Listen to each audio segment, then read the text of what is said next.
25শে December অর্থাৎ বড়দিনের প্রাক্কালে আজ আমি আপনাদের নিয়ে চলে এসেছি কলকাতার বুকের এমন একটি গির্জার সামনে যার ইতিহাস আপনাদের মুগ্ধ করবে।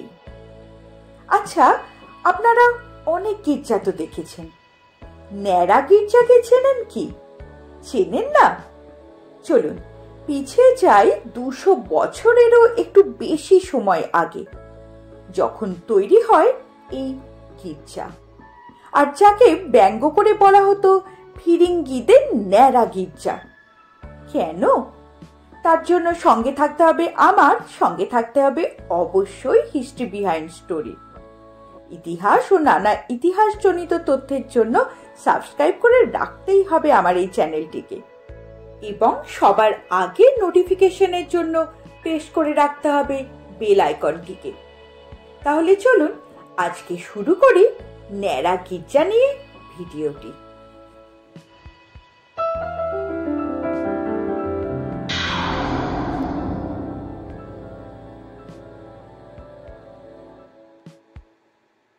কলকাতা বা বলা যায় ভারতবর্ষের বুকে যত চার্চ গঠিত হয়েছে তার সবেরই কারণ প্রার্থনার জায়গার অভাব।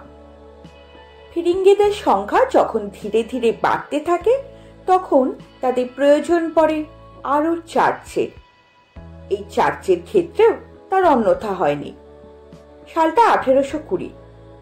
এই প্রয়োজনের ভিত্তিতেই সমাচার দর্পণে একটি রিপোর্ট বের করা হয়, যেখানে লেখা হয়, মোকাম কলকাতায় বৈঠকখানাতে মাদ্রাসার নিকট এক নূতন গির্জাঘর হইতেছে। গির্জাঘর সেন্ট জেমস নামে খ্যাত হইবে, এবং সেই গির্জাঘরের এক প্রদেশে দরিদ্র লোকের বালকদিগের বিদ্যাভাষার্থে প্রস্তুত হইবে। তাহার খরচের কারণ এক সাহেব 4000 টাকা শ্রীযুক্ত লর্ড বিশপ সাহেবের নিকট রাখিয়া গিয়াছেন।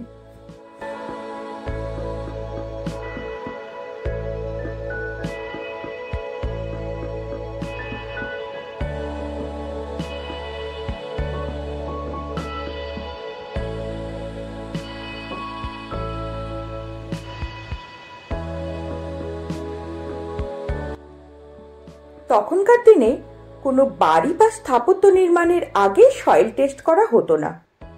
গির্জাটি তৈরির কাজ শুরু হয় যে বাগান বাড়িটিতে, সেটি ছিল একটি পুকুর ভরাটের জমি। ফলে চার্চের কাজ কিছুটা এগোতে না এগোতে মাটি ধীরে ধীরে বসে যেতে লাগলো। ফলে চার্চ তো তৈরি হলো না তার চূড়া নির্মাণ।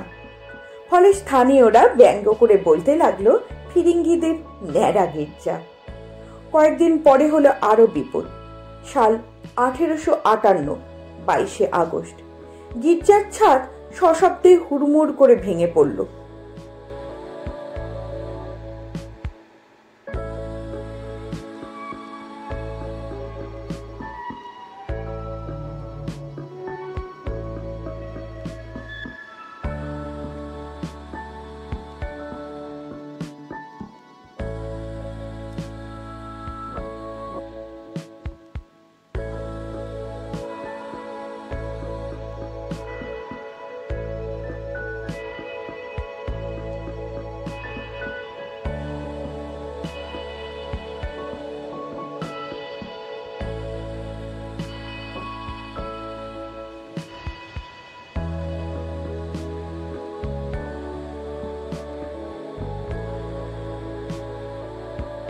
সেখানে তাই আর কর্তৃপক্ষ নতুন করে চার্চ তৈরি করতে চাইল না।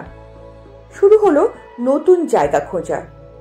এ বিষয়ে অবশ্য এগিয়ে আসলেন তৎকালীন শিক্ষাবিদ আর্চডেকন, যিনি আজকের 167 নম্বর এজিসি বোস রোডের ঠিকানায় থাকা মিস্টার কোটসের বাগানবাড়ি সহ অনেকটা জমি কিনে নেওয়ার জন্য চার্চ কর্তৃপক্ষকে সাহায্য করেন।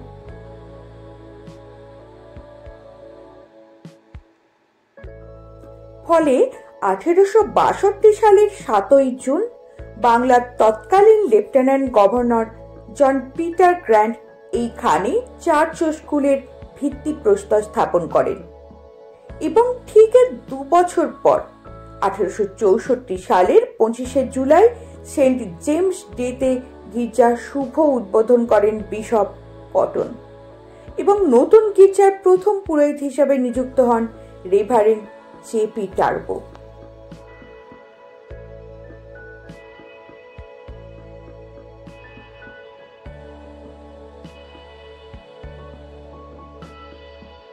যেহেতু আগের চার্চে কোনো চূড়া বানানো হয়নি, তাই এই গির্জার নির্মাণ করা হলো দুটি চূড়া।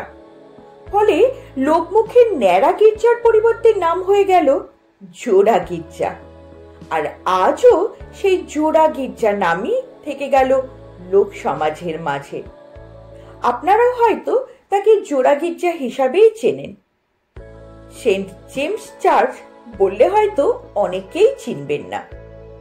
চলুন বরং জেনে নিই চার্চে কি কি আছে।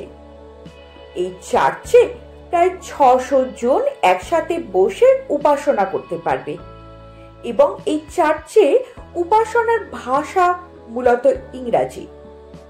চার্চের ভিতরটি অসাধারণ সুন্দর।